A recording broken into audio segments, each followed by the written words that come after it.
علمت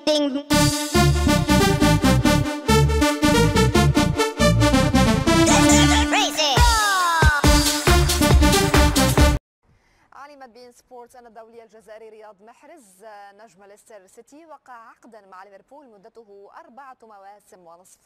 سيكون رياض محرز أغلى لاعب عربي وأفريقي في التاريخ، حيث تبلغ قيمة الصفقة 55 مليون يورو بعد اتفاق إدارة الرادز مع ليستر سيتي.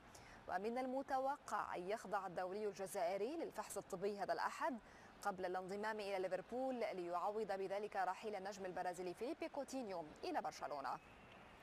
أعلن برشلونة ضم البرازيلي فيليبي كوتينيو من ليفربول بعقد مدته 5 مواسم ونصف في صفقة قياسية أكدت تقارير الصحفية أنها ستصل إلى 160 مليون يورو.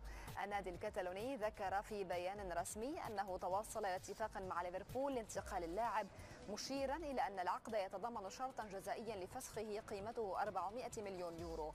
ذكر البيان أن النادي سينشر لاحقا تفاصيل أكثر عن الصفقة، ومن المقرر أن يتم تقديم اللاعب الاثنين على ملعب كامب ناو.